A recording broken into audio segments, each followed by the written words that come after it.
Welcome to Here's the Deal, where we educate, elevate, and inspire the next generation of entrepreneurs. On Here's the Deal podcast, we tell the real stories of business owners, the challenges, the lessons, and the wins that define their journey. And through Here's the Deal video marketing, we help you share your story with the world, creating high-quality video content that's easy, comfortable, and cost-effective. Because every entrepreneur has a story worth telling. And at Here's the Deal, that's where that story comes to life. Hey, everybody, what's going on? I was just out at an Accelerant meeting.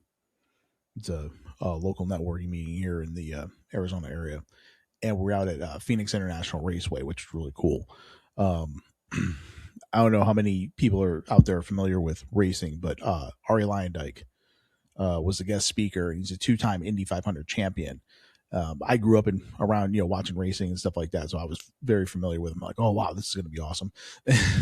And I was like really into it. It's like more than maybe some of the other hosts was like, oh, this is really cool. I've actually watched this guy race, and it's fantastic.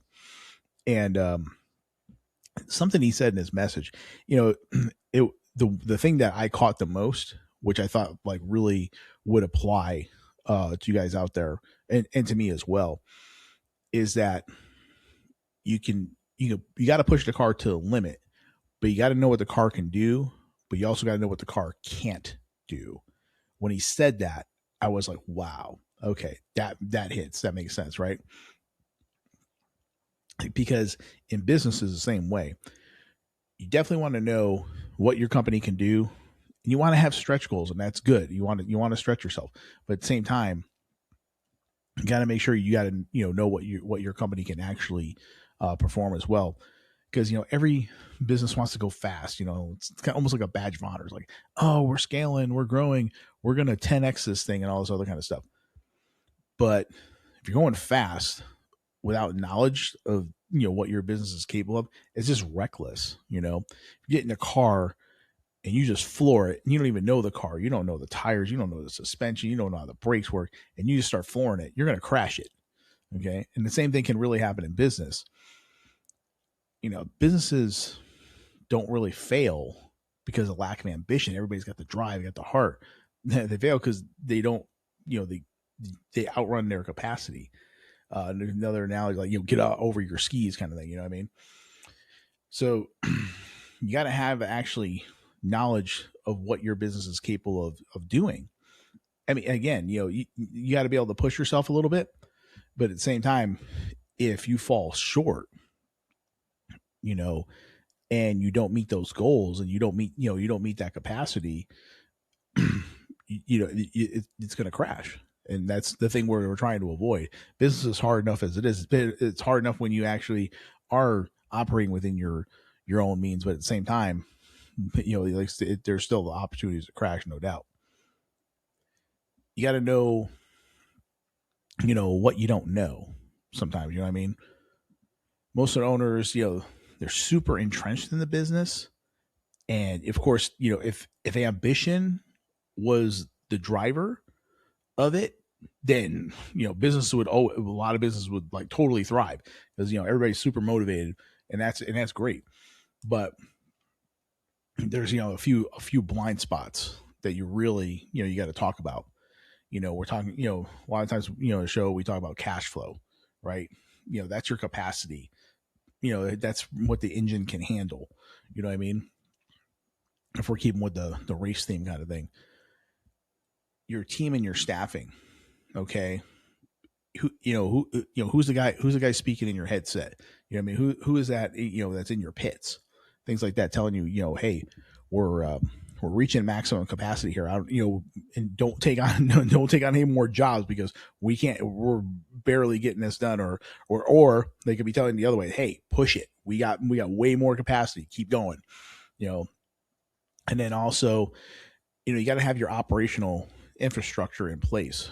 Like I said, you got to know, like I said, what are like I said, keep with the race analogy, you got to know what the tires can do. You got to know what the brakes can do, things like that. And I think in business, we have to look at these things very carefully, because again, your reputation is going to depend on it.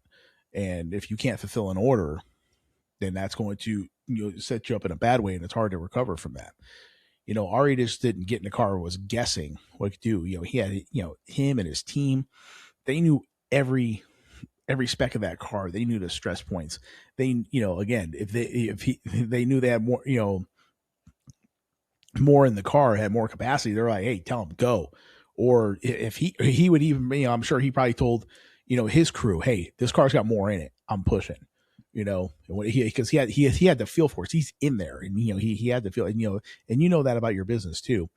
But if your pits are telling you to box, and your pits are telling you, hey, take it, we got to save these brakes, you better listen, okay? Because they are seeing information, they're seeing data that you're not. You're in the car and you're going by your gut and you're feeling it, which is great. But at the same time, if they're giving you data, like let's say you have like a business coach, or you say you have a your CFO or something like that, they're telling you, hey, we're at max capacity. Hey, we gotta save the brakes, we gotta save the tires. Okay, we're low on fuel, so let's we got you gotta be smart about it. You know what I mean? You want to, but you do want to have those stretch goals. Okay, you got to have that sweet spot. You don't want to just stay in the pits. You know what I mean? You got to get out. But you got to race smart. You got to race smart. People think that your stretch goal should make you uncomfortable. Okay, it should. It's got to have that little bit of pucker factor to it. We've talked about that, and we talked about that on the Biz Coach show and things like that. But the difference between having the pucker factor, like getting you tense up, like, okay, this is okay, we can do it, but or like I said, crashing, reckless, going into the corner, super hot. Not like I said, not to get too race, into it, things like that. It's like, when you're coming up on a corner, you want to brake before the corner. You want to make sure you're aiming for the apex of the corner before you go into the corner. And like I said, that when you dive in, you get into that, then you accelerate through the corner. You don't hit the brakes in the corner. You got to accelerate through the corner. You got to do your braking prior to the corner. Like I said, make sure you have the car up in the apex of the corner and come down, things like that. But that's just the whole race thing. But you got to know, you got to know to do that, because you're just going all out. You hit that wall, because like I said, your tires couldn't take that speed. Your brakes weren't performing. Your brakes were way too hot, and they couldn't slow the car down enough before you hit that corner. Like I said, boom, you're in the wall. Arie didn't win a race in like one lap.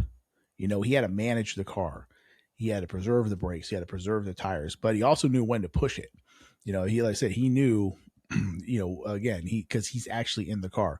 Sometimes the data, you want to play to the data, but at the same time, sometimes like, okay, we can go a little bit more. I think your stretch goal should, go beyond, maybe just a little bit beyond your proven capacity. Because again, you don't want to stay stuck in that plateau. You don't want to play the safe thing that you don't want to do. Okay, you got to be able, if you have your proven capacity, you want to stretch it, because like I said, because you're not going to grow the business unless you are trying to land like that next job. That's okay. We're near the max, but hey, if we get this other job, we get some more cash flow in. We can acquire equipment, or we can get more personnel, or more inventory, and that's okay. But like I said, there's your proven capacity, but then there's also your imagined capacity. Everybody wants, obviously to, like I said, 10x their company, but is that depending on where you're at in your business, is that going to be the smartest thing? I think the difference between a dream and a goal is one has a plan attached to it. Okay. A dream is a dream. The goal has the plan. Okay. You got to be able to plan for this thing. And again, I think a lot of business owners are not. They're going with their gut, and they're saying, "Hell yeah, we want to go big," but at the same time, like I said, you're going to be in the wall. You want to get started correctly as well. You can't really stretch a goal if you don't know what the starting line is, right? There are going to be other companies out there that you want to emulate, but you don't know where they started. and you don't know how how they got there, what their strategy was, things like that.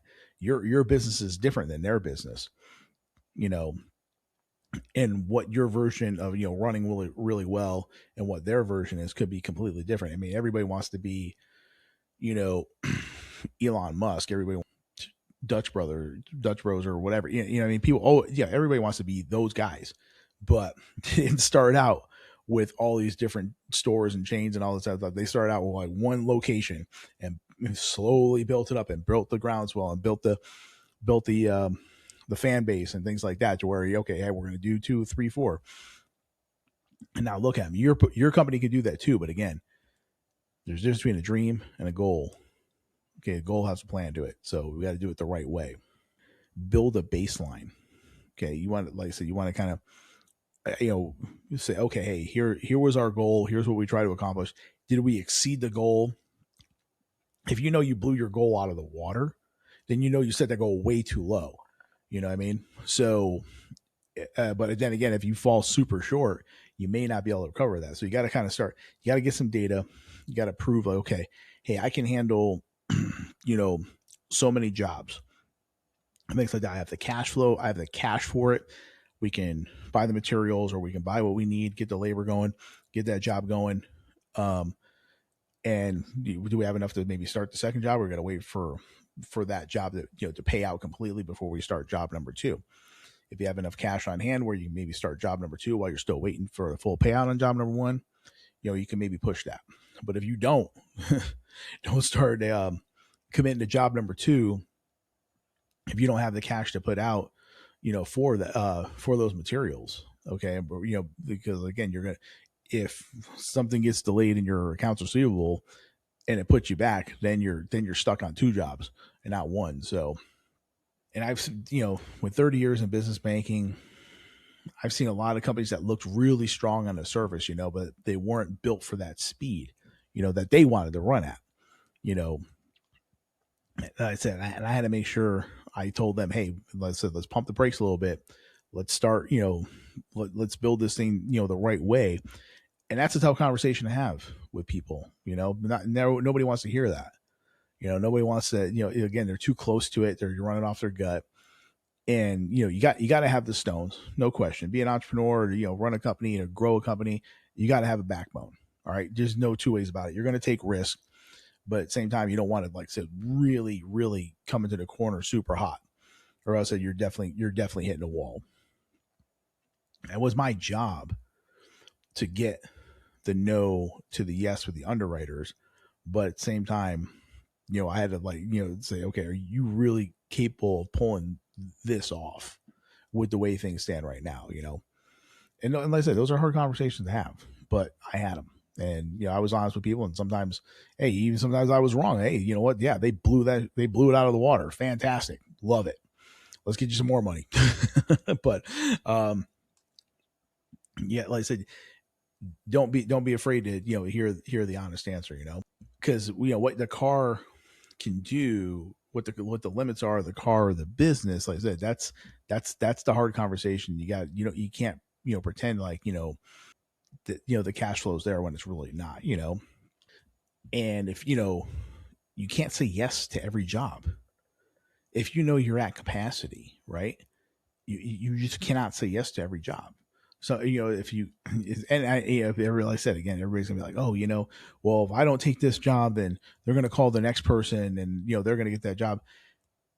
Hey, I would rather, like I said, you gotta, if you grow it smart and you grow it right. Okay.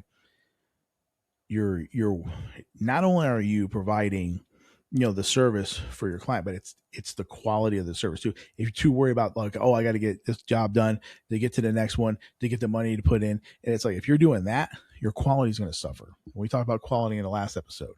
You can't sacrifice your quality, in your product or service that you do, or else, like I said, you're going to lose the rep. And once you lose it, if you get a reputation being a race car and you're always coming in hot and you're crashing cars, you're costing the team owner millions of dollars every time you're in a race. Pretty soon you ain't racing that car anymore.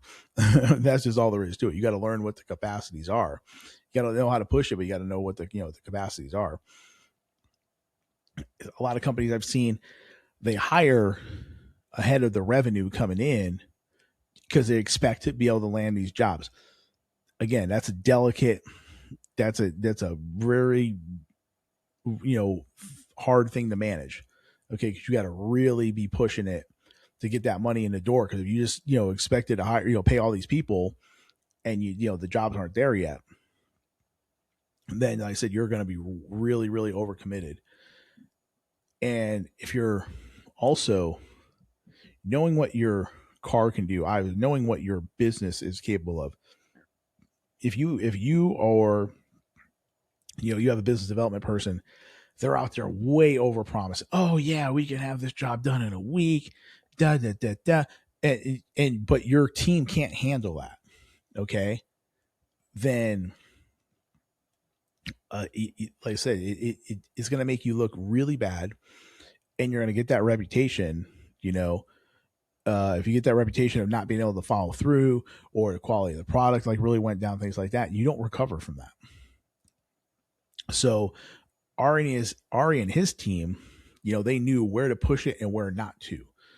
And that's really valuable knowledge. You got to know, like I said, when you can make that pass and when you just can't. Knowing your limits isn't weakness, it's precision. Okay. It's okay to say no. It's okay to say, hey, you know what? We're super busy. I really appreciate you wanting to do business with us. That's great. And we really want to, we really want to service you, but we want to service you properly. Okay. Right now, I don't have the capacity to do that. Okay. I'd really like this job. I'd really like you to, to work with you, and I want to work with you on this job. But at the same time, right now, I'm at max capacity, and I want to give the best product or service I can to my clients that I'm already working with, and the same thing to you. I don't want to cut corners. I don't want to just do it fast. Okay. If you're looking for somebody just to get it done fast, then I'm not your guy. And it's okay to say that. Okay. So don't be afraid. Don't be afraid of doing that. If you got to turn a job down because you want to keep the quality of the product in place, that's what you want to do. Okay. Because that will build your reputation. That will make more people want to, come to you. And again, if you go to a bank and you need capital, like, look, here's all the jobs we've done. Here's all the letters of intent from people that we're doing jobs for, things like that. That's showing the bank, hey, yeah, these guys are growing. They're hockey stick growth. We got to give them the fuel so that way they can win this race. Knowing what the business can do and what they can't do, that's what we do here at Here's the Deal as well. It's we try to set the foundation, for telling your story. Okay. We can't tell a business story if we don't know what that story is behind the business. We have to have conversations with you. Okay. Because again, as I'm talking to you, I'm going to hear certain things that I know audiences will click with, that I know customers will click with. And to you, it might just be a passing thought or just some random fact that, like you just, completely, you're numb to it. But when I hear it as an outside person, I'm like, wow, that's compelling. Wow, I want to know more about that. And that's what we bring out. Here's the deal. We get your story told by being able to go past the website, past the LinkedIn posts and things like that, to get to know like the real people behind, behind the brand. Okay. But like I said, if you don't take the time to get to know your client, or if you don't take the time to know that car, then, you're not going to be able to race it to its fullest capacity. Because if you don't know, if you don't know the car and how fast it can actually go, if you never push it to that limit, then you're, like I said, you're running way too slow, and that's way too conservative. You can't really do that. You gotta know what it is that the limits really are, and be brave enough to push, like I said, push it a little bit behind. Don't play it too safe. No, like I said, it's a hard balance. It's a hard balance, and I know it's, some of the things are kind contradictory. Like, hey, you can't push it too hard, but at the same time, you gotta be able to go, you gotta be able to go fast, right? The thing with businesses, like I said, if they don't know these little, like I said, I'm hearing this from the outside. So like I said, I'm going to pick on these things, and it is a part of their story, whether they realize it or not. And that's the stuff that we can turn into content. That's the stuff we can put into the videos and put into the brand. And it should, reflect, the real capacity and the real direction, of what your goals are, not going into chaos. You know what I mean? Businesses that don't really do it right, they don't really know what their lane is, and then they don't really own that lane completely. We talk about your market dominating position quite a bit. What makes you different than every other business that does the same work that you do? I know what makes Here's the Deal different.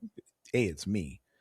Like I said, with the 30 years in business banking, okay, having that knowledge of operations, cash flow, things like that. And at the same time, being able to express that to the underwriters to get the yes. And that's what we do when we're creating the video content. We're telling your story. Like I said, I'll find that. I'll find that story in you, and I will bring that story out. If we're going to circle it back to Arie, he didn't win 2 Indy 500s by guessing.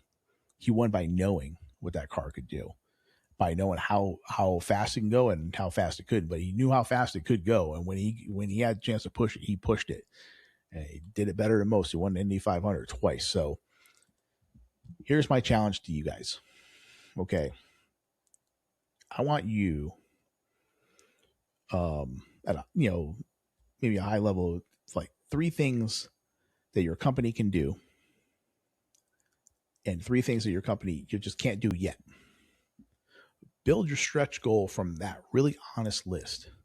Okay, because I think if you do that, if you're real with yourself, saying, hey, here's what we can do and here's what we can't do. And again, that stretch goal is somewhere in between. Here's our, like I said, not playing it too safe. So, but here's the limit. We're not there yet. We're not quite here.